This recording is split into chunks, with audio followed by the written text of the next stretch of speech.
الله أكبر. انفجار في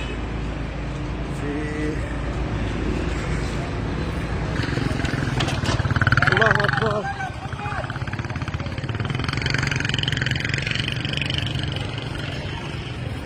شارع الكورنيش.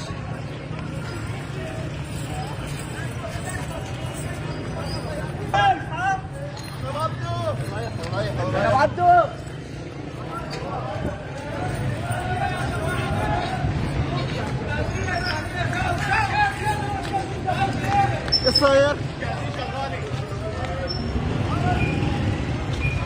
الانفجار امام كاسية السويد.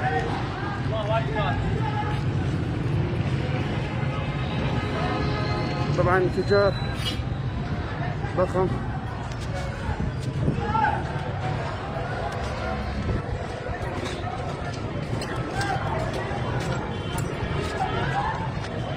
إصابات بين النساء والكبار. مخزن شكري.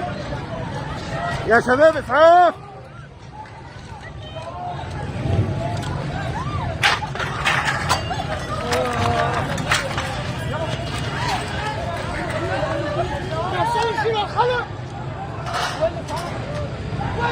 بيجي من هذا الطرف، روح على هذاك الطرف، من هون بيجي الاسعاف عادة.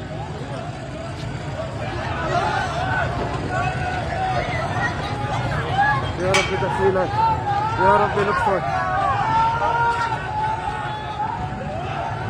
يا رب لطفك.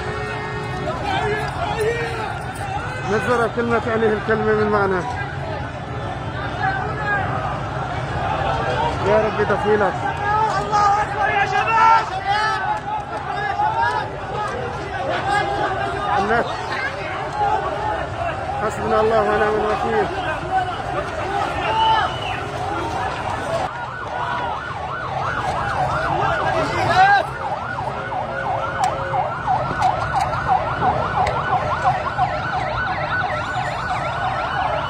أعداد كبيرة من الشهداء والجرحى في مدينة الباب، في تفجير غادر في منطقة رئيسية بالقرب من جامع عثمان بن عفان.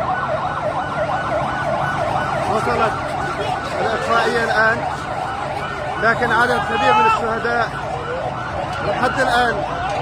حصلنا عدد من الإصابات وتم نقلهم تباعا من مدينة الباب.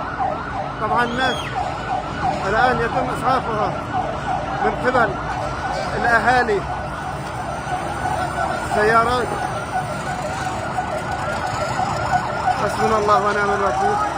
يتم إسعاف الناس الآن من داخل السيارات. حسبنا الله ونعم الوكيل. حسبنا الله ونعم الوكيل. طبعا نساء، أطفال، رجال، شيوخ. المنطقة هذه رئيسية من إحدى المناطق الرئيسية خلف الكراج. طبعا أعداد الإصابات كبيرة جدا، وهناك على التأكيد رأينا عدد من الجثامين الشهداء.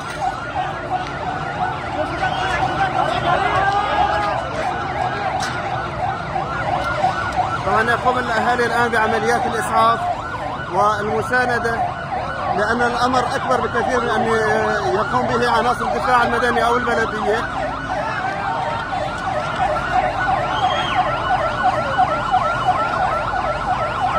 نتوقع أعداد هائلة أو أعداد كبيرة من الشهداء والجرحى نتيجة هذا الانفجار.